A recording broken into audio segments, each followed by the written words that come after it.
Hello, my name is Monster Hunter, and if you're coming from my general information guides, then you can expect the same general and in-depth information to be provided here for my favorite weapon, the Switch Axe.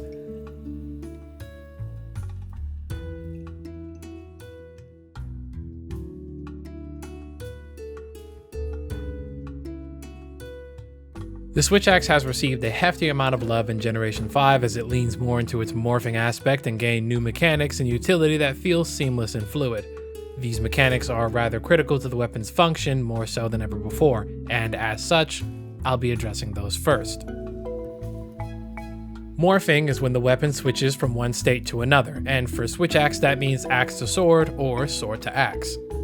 Morphing is used for a variety of reasons, including but not limited to extending combos, substituting movement options, and affecting the weapon's respective gauges. The main mechanic of the Switch Axe is the switch gauge. This meter, seen below your health and stamina bar, is consumed to add your Phial type to sword mode attacks, and each attack varies in how much gauge it consumes. When the switch gauge falls below the white indicator, you may still use sword mode attacks while in sword mode, but once you morph back to axe mode, the gauge will change from orange to purple. While it's purple, if you attempt to morph into sword mode, you will instead do a reload, which recovers a large portion of the gauge while leaving you unable to move for the duration. In axe mode, the switch gauge will slowly recover over time, while sword mode has no effect on the gauge unless you attack. Lastly, morphing mid-combo from sword to axe will recover switch gauge with the amount increasing depending on the attack. The Phial type of your weapon provides a bonus attribute when using sword mode attacks. There are 6 different Phial types: Power, Element, Poison, Paralysis, Exhaust, and Dragon. Power Phial increases raw damage of your sword mode attacks by 15%. Elemental Phial increases the elemental value of your weapon by 45%. For status weapons with Element Phial, it increases the status buildup instead. Poison and Paralysis Phial add their respective ailment to the sword mode attacks with a chance to apply the buildup. Exhaust Phial deals exhaust damage, which tires the monster out faster, increases the likelihood of flinching the monster, and has the possibility to stun with enough hits to the head. The final type is Dragon Phial, which adds Dragon Element to sword mode attacks. Not to be mistaken with Dragon Element weapons, as Dragon Phial only grants Dragon Element to sword mode attacks or axe mode Phial bursts. The last mechanic is Amp State. I struggle with the PED part of the word, so I'm going to refer to it from this point forward as Amp State. Thank you for understanding. Sword mode attacks that connect with the target build a meter that surrounds the switch gauge. When this meter is full, you enter Amp State, which adds the Phial Burst effect both to axe and sword mode attacks. This effect lasts for 45 seconds, and if you do not attack within a certain amount of time while generating the meter, it will drain by 5 points every few seconds until you strike again. Sword mode attacks vary on how much Amp State meter is generated on hit, and each Phial type has a set amount of points required to reach Amp State. On screen now shows the buildup rate for Amp State with the different Phial types. Power Phial has the slowest growth of the bunch with a whopping 150 points. Paralysis is the second slowest at 100. Elemental and Exhaust are tied for second fastest at 70, while Dragon and Poison Phials are the fastest at 50 points. Axe mode boasts slow but powerful hits and is considered the long reach version of the weapon by the devs. Unfortunately, the uptime for sword mode has been drastically increased and when used efficiently can completely overshadow the axe. However, that does not mean that axe mode does not have its own uses. While in axe mode, base movement speed of the weapon is decent, much like long sword or bow. A stationary or out of combat evasion is a fast roll which can be chained consecutively. Post-attack evasion has 3 variations. Forward evade remains the same, evading to the side allows for a short hop, and your backwards evasion. Sword mode is the fast, combo-oriented form of the Switch Axe. Its swift attacks aren't too powerful, but with the added benefit of Phials and faster base speed than axe attacks, they have a better state of advantage. This is the most important form of the switch axe and the mode that you want to maintain the most uptime in. Sword mode gets the most benefit out of amp state than the axe, and like I did with the axe, we'll cover the functions first. Base movement speed with the weapon is incredibly slow, as if you were using the greatsword. Stationary evading is a roll with more effort and doesn't lend itself to evades in rapid succession. Post-attack evasion, however, is a single evade style. After attacking, you can hop in any direction. But if you forward hop after an attack, you can immediately do another evade in any direction. With the weapons mechanics covered, I'll be moving into attacks. As a disclaimer, this section is by far the longest by sheer number of attacks between the two modes. It also doesn't help that I have detailed information regarding the attacks, both written and verbal. So if you're not interested in that, or you already know what's going on, you can skip to the timestamp on screen or use the chapter feature to get to the next topic. Otherwise, here is a diagram for the controller format, as I'll be using attack instead of button designations since the game is out on multiple systems.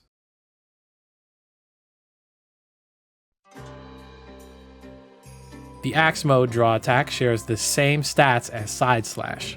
This shouldn't be your default draw attack unless you're low on meter and you have no other choice but to use it. Otherwise, you're going to be using the sword draw attack.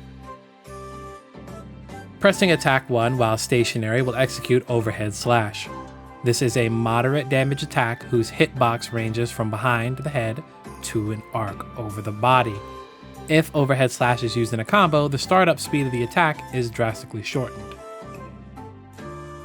A weak attack that carries you slightly forward is you jab with the toe of the axe. This attack isn't really used for damage, it is instead used for short distance positioning or a quick attack to reset your actions due to its low hit pause and near instant startup and recovery. If you press attack 1 after evading, you will get this attack as well. A vertical slash that swings the axe upward. While this attack does reach in the air, it doesn't have the same agency as it did in previous titles, as aerial combat in Sunbreak is a tad more accessible. If you evade and press attack 2, you will get rising slash. This move has a unique interaction with wild swing that causes it to be a right swing. If you don't know what right swing means, don't worry, I'll explain that in this next move. A string of attacks that swings from left to right and consumes stamina to perform. Back in the day, this used to be the Axe's go-to DPS tool while a monster was immobilized, but since Axe mode lost its necessity, this move is used for only its utility and not damage. Consecutive swings will increase the amount of damage this attack does to a maximum of 25% damage after 4 swings. Nearly every axe attack can cancel into this move now. However, like I mentioned in the rising slash section, these attacks have unique interactions with certain moves. By pressing attack 1 after 2 wild swing slashes, you can use heavy slam. An update in Sunbreak reduced the number of swings required to use heavy slam from 3 to 2. However, the mechanic is gimmicky. The game does not register the attacks as 1 or 2 and instead as left and right. Basically, the right swing allows you to use heavy slam. When comboing out of certain attacks, they can lead you directly into the right swing. 2 such cases are rising slash and sword downward fade slash. Since we're in axe mode, I'll just show you rising slash. So you activate rising slash, attack 2 for wild swing, and then immediately press attack 1 for heavy slam. It may not seem like much, but the interaction this mechanic has with 2-stage morph slash is where the money is.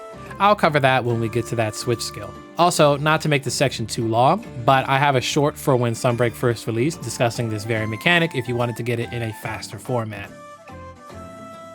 A downward swing like overhead slash, but a bit weaker. It uses the same system and combo strings as overhead slash, and is the only base axe mode attack that can be used in the air.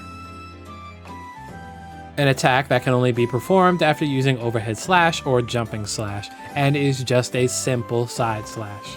There are no special features included with this attack, and it is merely a combo based ability that really doesn't warrant very much use out of it. A 3-part attack that has ramping motion values on each hit. Just like forward slash, it provides forward momentum during the attack. It can only be done after any number of wild swings. The damage increase from wild swings does not affect the wide sweep damage, unfortunately, and this attack is also overshadowed by the entirety of Morph attacks and 2-stage, which middles its use completely. An overhead slam that can only be used after the right swing of wild swing. This attack also activates a bonus that increases part break damage and amp state gauge generation. There is a heavy caveat to this boost though. If amp state activates while the buff is active, it will immediately go away, and as such you cannot reactivate the buff for the duration of amp state. This is opposite to how the buff worked in Iceborne, where the axe still had its increased flinching even during amp state, highlighted in its own corner of the switch gauge to let you know it's still in use. An evasive attack that slides you backwards from where your hunter is currently facing. This tool serves primarily as a positioning move, much like the longsword's Fade Slash. The best use for this weapon is when you are too close to a monster and need to reposition yourself, or an attack is coming and you can confidently use Fade Slash to evade. In order to reload, your switch gauge must be below this white indicator. When reloading, you cannot move for the duration, so it's quite risky to do in mid-combat, but there are plenty of other alternatives that nullify your need to use this attack. It can also be done in the air, which you can recover from much quicker, but still an inopportune moment. The Morph version of Sword Overhead Slash. If you hold forward on the control stick and the Morph button, you get a running start into the Sword Overhead Slash. This is an excellent gap closer if you're just a bit out of range for any other attack or you want to move into a different cancel. During any attack that doesn't pit the head of the axe into the ground or during Wild Swing, you get the standard Sword Overhead Slash. Some attacks allow for you to morph in position or lunge forward during your morph. An alternative way to use this attack is by evading in any direction and morphing, as it will automatically set you up for the overhead slash. You can also control your distance by either pressing the button with or without directional input, which is great for determining how you want to approach. The aerial morph version of Sword Overhead Slash. It's literally nothing special other than the fact that it is affected by rapid morph. Any attack that puts the head of the axe into the ground will become Morph Rising Double Slash. This includes Overhead Slash, Forward Overhead Slash, Heavy Slam, and Jumping Slash. Morph Rising Double Slash isn't very strong, but it has the advantage of linking into Sword Triple Slash. The sword version of Overhead Slash. The attack has a unique aspect where if you are holding forward while using it, your hunter will take a small step forward. This, however, does not work mid-combo and will instead just keep you stationary. A 2-hit attack that sweeps horizontally from left to right. Each hit varies in damage and amp gauge generation and is also the main attack of the bread and butter combo. A multi-hit attack that thrusts the blade forward and with repeated presses of attack 1 will deal more hits until the finishing explosion. This is the highest damage attack in terms of number of hits and motion value. The explosion has a motion value of 100 and ignores hit zone values, which means the damage dealt is precisely what is calculated from start to finish without taking the part value into consideration. During the revving sequence, you can finish the discharge early by tilting the control stick in the opposite direction to your hunter, but this will deal significantly less damage at a whopping 40 motion value. An alternative to this is halting the attack 1 mash and either evading or pressing attack 2, which will chain into Sword Right Rising Slash. In amp state, if elemental discharge connects with a monster, it then becomes zero-sum discharge, where you attach yourself to the monster and perform the elemental discharge onto the target part you are attached to. The explosion is only 10 motion value weaker than its standing counterpart. Zero-sum discharge can be cancelled with a finishing explosion by holding down on the directional pad or ceasing the attack 1 mash. The activation speed of this attack is quicker when used after a Sword Double Slash, Sword Triple Slash, or Heavenward Flurry. Outside of amp state, the initial thrust deals 3 hits and increases the amp state gauge by 1 for each hit. If one of these hits maxes your amp state gauge, you will automatically grab onto the monster. If you're already in the mashing phase, it will not carry through.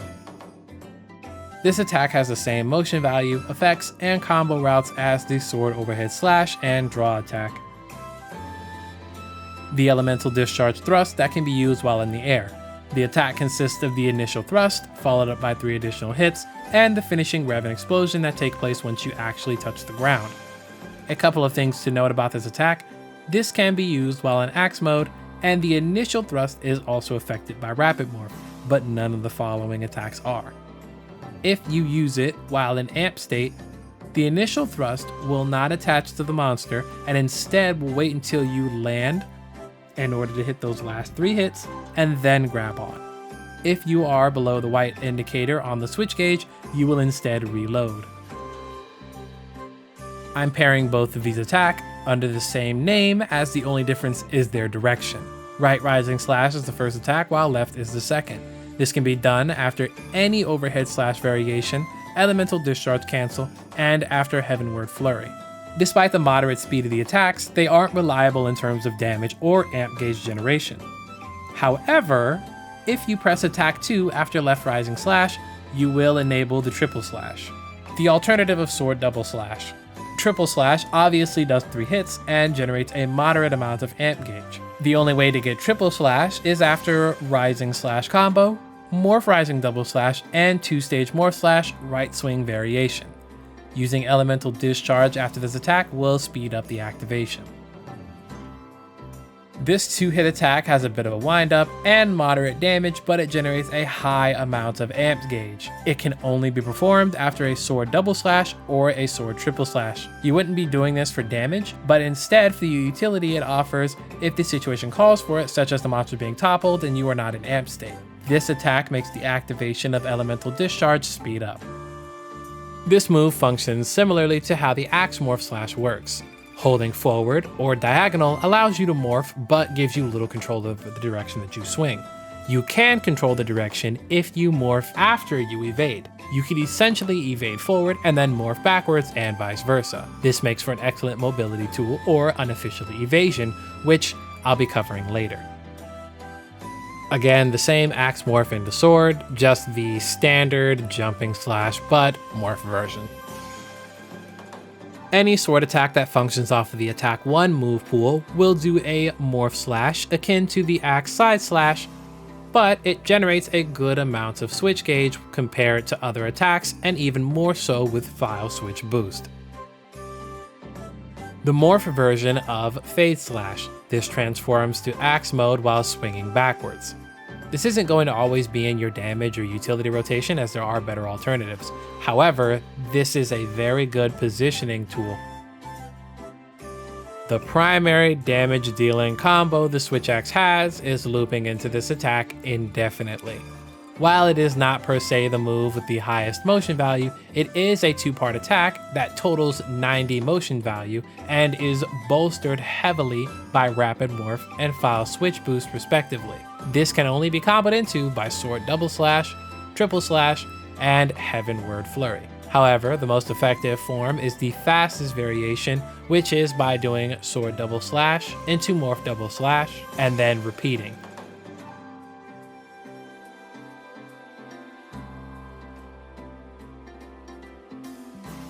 Ripped straight from the charge blade, this attack has a much higher motion value and the added benefit of traveling further than its base counterpart, which also doubles as a draw attack. While it is strong, its primary purpose is gap closing, which the Switch Axe already has plenty of that are less time consuming or frame intensive. It is a powerful attack up front. It replaces the chainsaw rip in favor for a precise timing knockback resistant stance that explodes and sweeps the axe. This attack fails in multiple areas in comparison to finishing Discharge.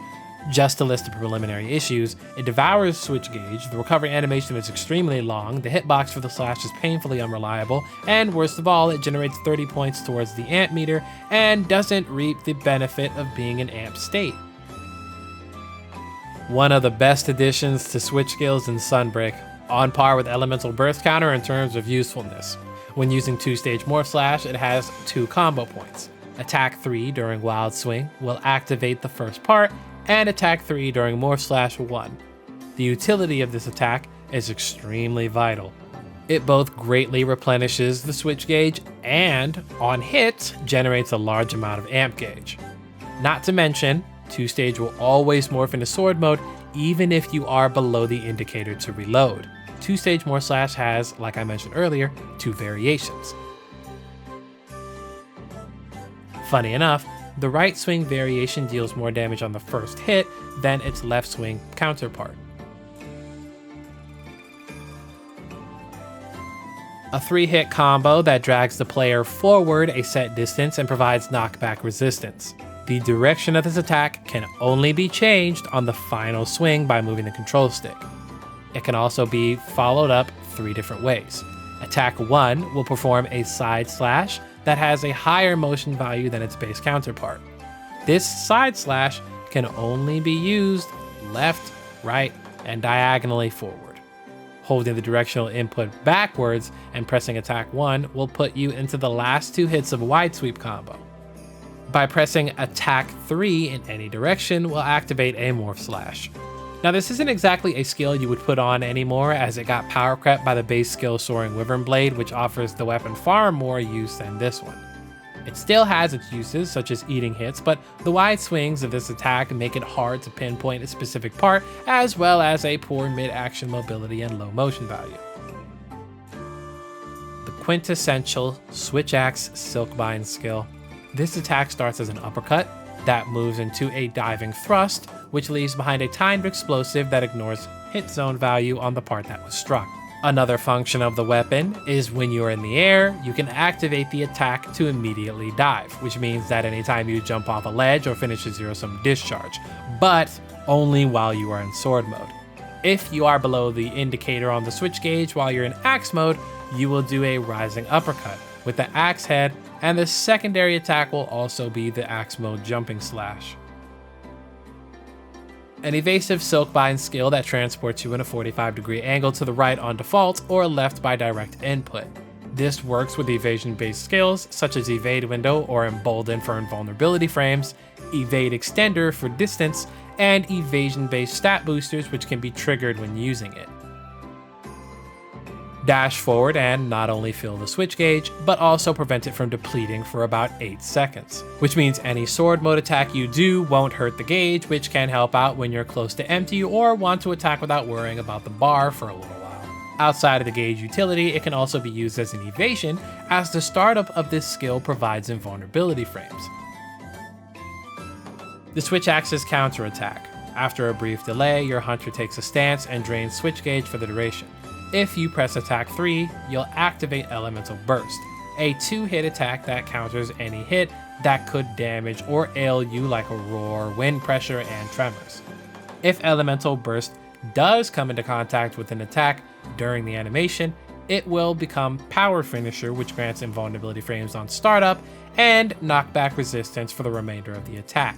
A successful Power Finisher will immediately fill the amp gauge. This has a couple of unique interactions, such as being able to use the hit pause of weapon parts to counter bombs on sleeping monsters, toad gases, and even certain attacks that can be blocked from behind. Despite how long that section was when it comes to covering the attacks, the combos are much smaller.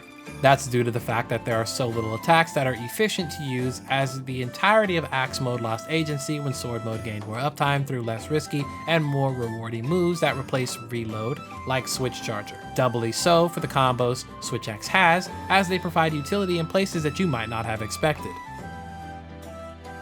The bread and butter Switch Axe burst damage combo.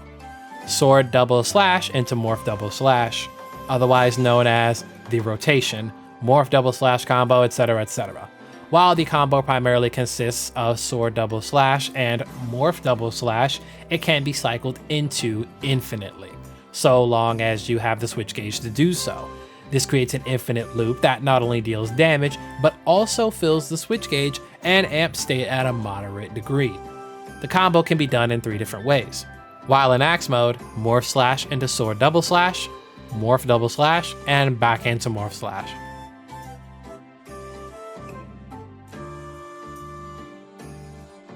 While in sword mode, simply use sword double slash into morph double slash and carry the combo from there. If you're finishing a Silkbind attack or landing a jumping attack, the bread and butter can still be executed by simply using morph slash and following up from there. The final variant is the triple slash variation.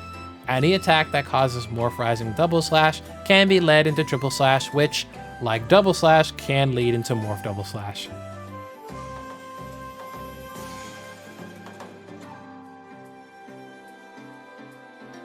When the switch gauge is above the indicator, you can use Morph slash spam in order to increase the gauge, as regular sword Morph slash generates the second highest amount of switch gauge compared to two-stage Morph slash. But Morph slash spam is faster and generates more when combined with Rapid Morph and Phial Switch Boost. Simply mash attack 3 as many times as you need. Once you're set, you can move into the other combos such as your bread and butter. Best used when your switch gauge is below the indicator. Axe Wild Swing into 2-stage recovers a hefty amount of gauge, and even if you are below the indicator, it will allow you to enter sword mode and stay in sword mode. After 2-stage, regardless of whether or not you use the left or right swing variation, you can use double or triple slash into Morph double slash. If the gauge isn't full yet, you can follow up with a second Morph slash or Rite Rising slash into Morph slash and try to spam the Morph slash infinite. If you have Switch Charger, you can completely bypass this combo and the previous Morph slash infinite, but if you're out of wire bugs or if you have elemental burst counter on both scrolls, you can just use this instead. This is completely situational, as it requires you to not be in amp state, about to exit amp state while grounded, or during zero-sum discharge, and or can't use elemental burst counter either because the monster is toppled and you don't have enough wire bugs, or you don't have it equipped on your current scroll, or at all. The combo consists of just spamming sword double slash and heavenward flurry. Now, under normal circumstances, you cannot infinitely perform double slash into heavenward flurry, as any subsequent attack 2 press will not follow up. Instead, you'll have to evade after heavenward flurry and loop the combo again. If you're going to attack the monster from draw stance, axe mode, or from the air, you can either Morph slash, double slash, and heavenward flurry, and then evade. Once again, a situational attack that adds the condition of possibly being below the indicator or having the misfortune of power fouls, but this combo also moonlights as a switch gauge recover. The combo is rather simple but messy and also has a bunch of different combo paths you can take. Path 1 is if you want the faster of the two, or if your switch gauge is below the indicator. Wild Swing into 2-stage Morph slash 1 and 2, Axe forward slash into Wild Swing and repeat. Path 2 if you're just trying to eke out a little bit more damage. Wild Swing into 2-stage Morph slash 1 and 2, Axe Morph slash into Sword Morph slash, and Wild Swing again. Remember, being able to morph out of almost every attack can create seamless combos, but they don't always have to be used for damage, as the utility the weapon offers itself can carry it for quite the distance. Likewise, not every combo fits a particular situation, as paying attention to your switch gauge is a vital part of the Switch Axe's gameplay. Combat in Sunbreak has become exceptionally fluid. Translating that to Switch Axe means combining general mechanics with the Switch Axe's weapon-specific utility and mobility. As you've heard a few too many times, sword mode is the most important mode because it's your primary source of damage, followed up by morph attacks. As such, maintaining the switch gauge and amp state is the priority. When it comes to amp state, elemental burst counter is perfect due to the instant fill, but in moments you can't, you'll have to figure out whether you want to sacrifice damage to build amp gauge or sacrifice gauge in order to deal damage. For the switch gauge, 2-stage Morph slash is the obvious big boost, but it isn't the only option you have at your disposal. Morph attacks regen switch gauge at a high rate when combined with Phial Switch Boost decoration. Incorporating more morphs into your gameplay that isn't just Morph double slash is a huge benefit. Each morph comes with its own web of possibilities. By using Sword Morph slash mid-combo, you can do a quick morph to Axe mode, which can allow you to regain gauge and recover quickly in case you need to make an on-the-fly adjustment, get out of harm's way, or prevent yourself from committing to an attack that takes way too long to recover from in anticipation of a monster's attack. A stationary or post-evasion Sword Morph slash can, in tandem with regaining meter, serve as a gap closer, a readjustment tool, or bonus distance on your evasion. Sword Downward Fade Slash performs the same service as a mid-combo Sword Morph Slash, but it can also be used for spacing or adjustment, as well as a good recovery time. Mobility with the switch axe is set between moderate to high in axe mode and low to moderate in sword mode. The factors of this mobility are separated between base speed, evasion, and attack mobility. Base speed just equates to the weapon's walking speed, and while it isn't useful in every situation, it shouldn't be underestimated. It allows for precise movement on the field and can act as a positioning or adjustment tool without the use of a resource like stamina or wire bugs. Axe mode walking speed is way better suited for avoiding danger, closing short distances that an evade might overshoot, adjusting in small space positioning, and re-engaging by entering sword mode. Sword mode walking is used to correct positioning in tight spots that would be negatively impacted by larger motions like evading or attack moves. In order to jet around quicker, using sword morph / out of combat or post evasion will not only pseudo evade, but moves back into the much faster axe mode. The general aspect of evasion on switch axe is broken down between base and post attack evades, both of which can be used to dodge, recover, and position. The reason I say base and post attack is that a base evasion is just a roll that can be chained together, while a post attack evasion is a hop. With hops, you can get away with split hair moments when dodging attacks. Sword mode post attack evades are always hops, while only side evades are hops in axe mode. In terms of dodging, you can use your evasions to preemptively remove yourself from a situation before planning your next move, or to gap close, but post-attack evasions work a tad differently due to their instance in combat. Hops are much tighter than rolls and as a result are easier to reposition with. There's only a tad difference between a roll and a hop iframes, but hops are better suited for dodging into attacks mid-combo. The higher your evasion stat, the less you'll have to worry about how tight the window is. When I mentioned recovery, I didn't mean healing, but recovery frames. Essentially, recovery frames are the ending portion of an attack that determines how long it takes for you to be able to perform another action. A move with small recovery frames is sword overhead slash, while a move with longer recovery frames is elemental discharge. When an attack finishes, you can either sit there and do nothing, use a different attack, or evade to end the finishing animation.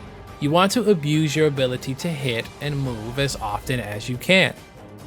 Attack movement is just as it sounds, using your attacks as a substitute for mobility. Shameless plug, but I made an entire video speaking on that, which I think you should check out along with the series it comes from. Shameless plug over. Attacks that move you in a direction such as Morph slashes, Silkbind Skills, and the like apply distance, which you can use for all the aforementioned reasons above. Gap closing, or chasing, is when you take actions to close the distance between you and the monster, whether one of you is trying to get away from the other or distance has somehow come between you two. Take for instance, if I flinch the monster who reels back some extraordinary distance from my attacks. In order to close that gap, I could choose to walk or evade, but instead I choose to use Axe Moveset / forward to cover the distance. You could probably see how Invincible Gambit or Switch Charger can be used in that same vein, but for moves like Soaring Weapon Blade, you can officially or unofficially dodge an attack and gap close. Whether it would be dodging a low to the ground attack and jumping over it, or diving in the same direction the monster is traveling. Another form of attack movement on Switch Axe is the use of Fade Slash. Both Axe and Sword mode have a Fade Slash and each have their own set distance that they cover while fulfilling the same purpose, either unofficially evading, repositioning, or recovering. Lastly, I'd like to talk about commitment and deliberation of intent. Taking any action is an act of commitment, and the larger the action, the longer the commitment. If you don't respect the monster and what it can do, you'll eventually get trampled.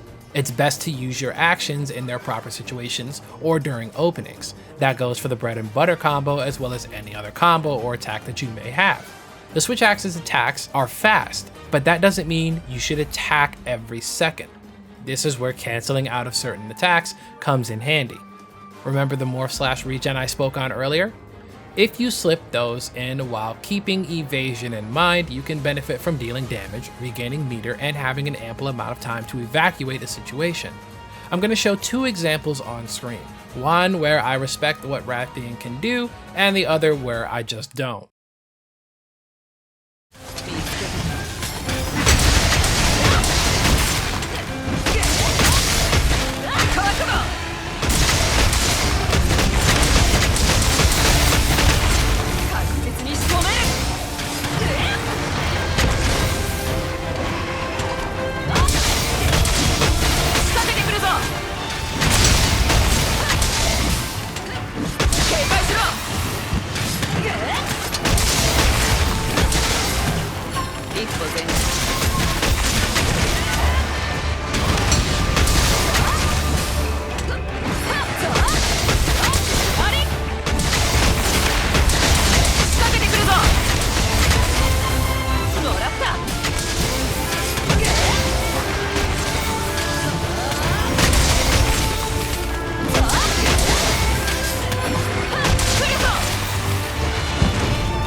The first clip, you can notice that I don't commit to attacks that will leave me vulnerable, especially by keeping in mind what Rathian's move pool is. I effortlessly weave in morph attacks and dodge out of the way in time to not only avoid danger, but receive my blade scale hone as well.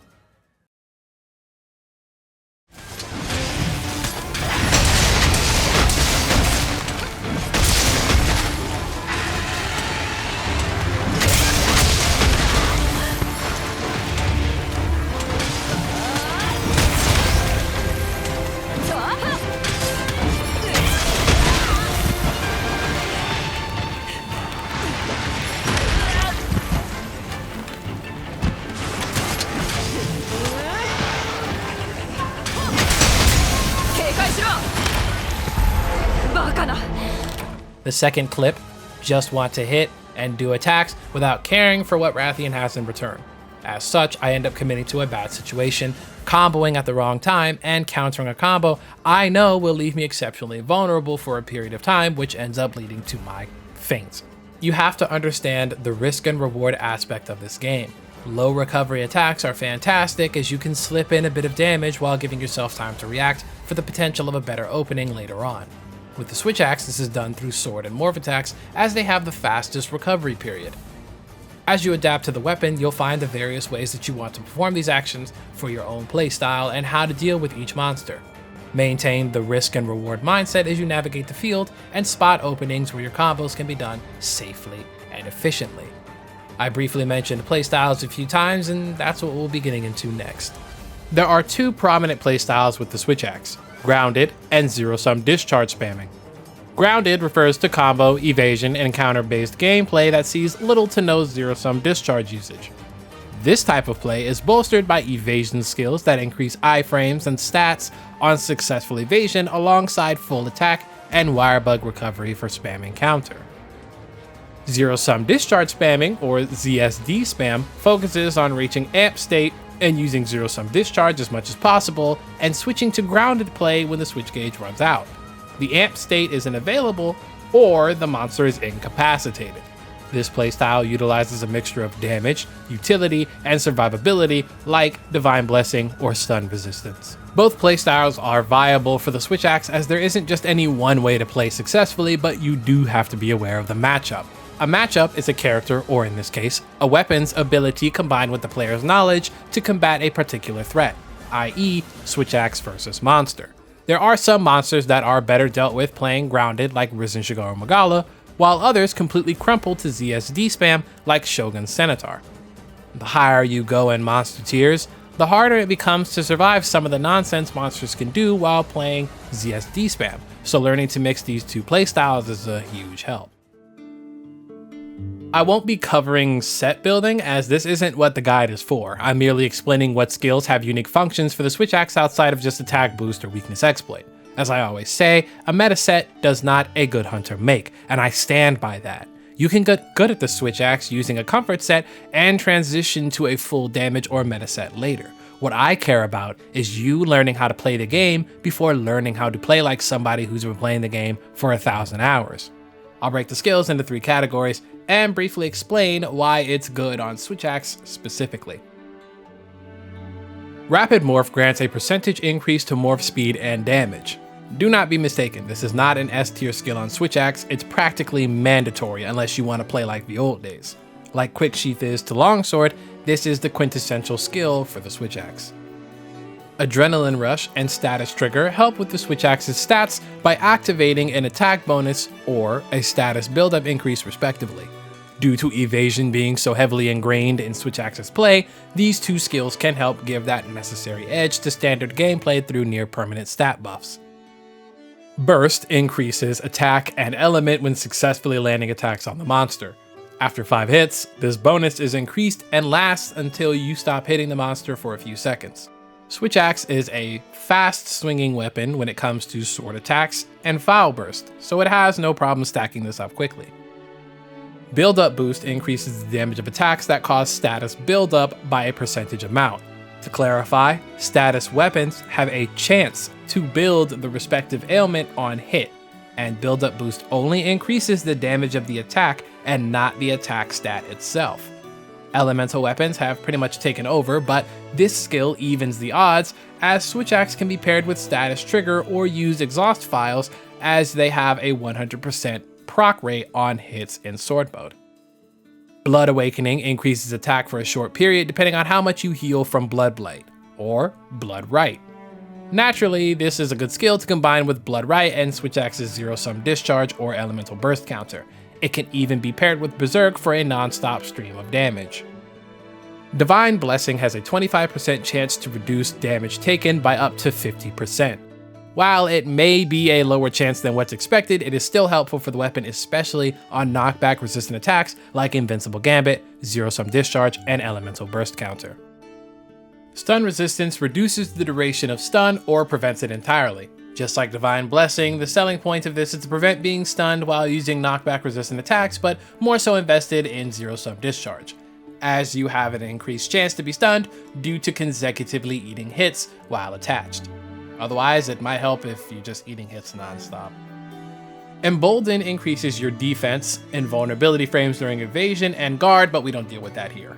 What matters most is the increase in defense and evasion wrapped up in one skill. I know I said I wouldn't cover skills that are generalized, but this has more impact as Switch Axe does benefit greatly from evasion, but the fact that it minimizes the amount of slots that would be used if you were to go with evade window, considering the fact that Rapid Morph already takes up either a talisman, armor piece, or decoration. Switch Axe sharpness is dog water as it eats through sharpness quickly, and most weapon trees' final forms see pitiful sharpness bars. The type of sharpness loss prevention you could use depends on how you like to play. Again, as long as you're comfortable, I don't mind. But once you start getting up there, then you can start doing whatever it is that you want. Razor Sharp has a chance to reduce all sources of sharpness loss, including Discharge and Soaring Wyvern Blade explosions. Master's Touch prevents sharpness loss on critical hit, and Switch Axe does quite well with critical skills. Protective Polish, while contentious for some players, is also viable as a comfort set option, but is heavily overshadowed by Blade Scale and Heaven Sent. Speaking of, Blade Scale increases sharpness on evasion, and we already know how the Switch Axe fares with that. Heaven Sent is just free sharpness regen on scroll swap or infinite sharpness depending on your level. However you like to play, you need to put one of these in as you don't want to have your damage middled when you reach blue. Focus increases gauge fill rate by up to 20% at max level. This means Switch Axe's passive switch gauge fill rate, reloading, morph regen, and amp state fill rate. This skill is primarily comfort and is easily overshadowed by the Rampage skill Phial Switch Boost, as even level 3 focus is too expensive to input with such little gain. Power Prolonger increases the duration of the amp state by up to 45 seconds at max level. This means you have longer DPS time for Phial Burst and Zero-Sum Discharge. Blood Rite heals you for the damage dealt to a monster's broken part. It's incredibly obvious as to why the skill is good on the weapon, but it particularly helps out when it comes to Zero-Sum Discharge playstyles. It can help with ground-based gameplay, but the Zero-Sum Discharge synergizes with it best. Evade Extender increases evasion distance. This is primarily a comfort skill, one that I myself don't use as I like the controlled tightness of Switch Axe evasion but if you need that extra distance or it makes you comfortable, then you're free to put it on. Berserk can be used alone or in tandem with other skills, but regardless of the matter, it assists with staying alive, particularly when using zero-sum Discharge. Pairing it up with Blood Rite and Stun Resistant makes it all the more powerful. You just have to watch out for the increased health drain after taking damage. As for Rampage skills, as long as you're using level 2 and higher decorations, you're fine. The one that towers above others in terms of utility and damage is Phial Switch Boost. To alleviate any confusion, as there are misleading guides out there, Phial Switch Boost applies your weapon's Phial type and increases the amount of switch gauge recovered when morphing from sword to axe. People believe it increases morph damage, but that may be because they use it on Power Phial. On screen, I have 3 weapons with different Phial types, Power, Element, and Paralysis, set to 350 attack. On the left is the damage of Sword Morph Slash without Phial Switch Boost, and the right is with it equipped.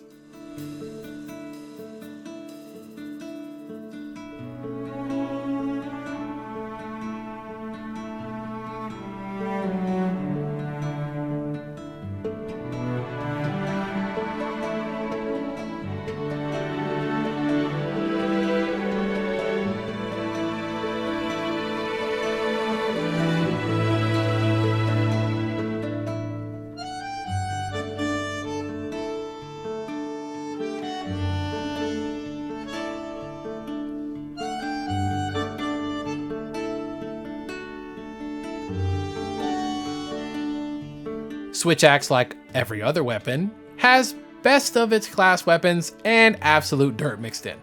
The only difference is the Phial type, which affects how you set builds and play the weapon.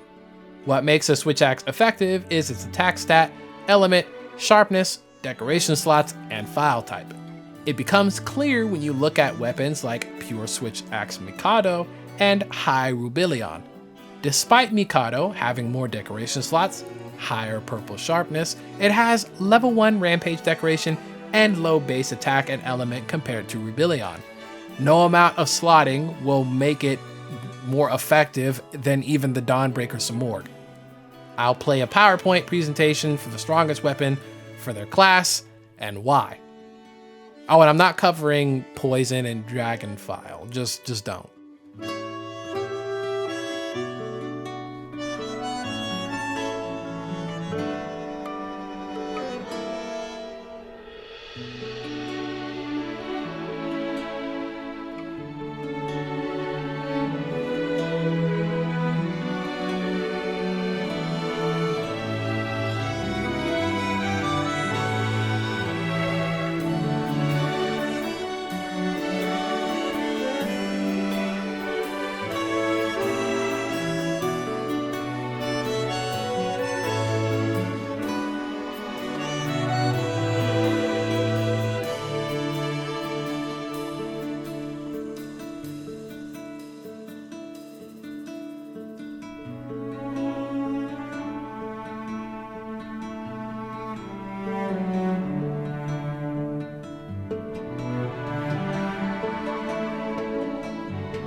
I actually do not know how to close this out. It has been nearly 2 months that I've been working on it throughout people's birthdays and my numerous work shifts and abundant level of research and script rewrites. If you did enjoy the video and watched it fully despite its length, I appreciate that greatly, and I hope that you learned something new or improve on your own skills with the weapon or the game itself. Now, I normally don't ask this, nor do I plan to make it a common occurrence in the future, but I would like to ask for your engagement. Like the video or use the comments below to add any critiques you might have about what I said or showed, and definitely ask questions on specifics or share some tips and tricks you found in your time playing with others in the chat. I'll share one I never knew until last year. Using a morph attack as the explosion for Soaring Wyvern Blade is going off will add the rapid morph damage increase to it. Who would have thought? Anyway, this was definitely no easy feat, and I thank all the people who waited for this and those who subscribed as I was making this. I plan to shake up how I make content from this point forward, and I hope that you stick around for what I have planned, because it will be a mixture of both educational things and some fun things I'd like to do. So, until next time.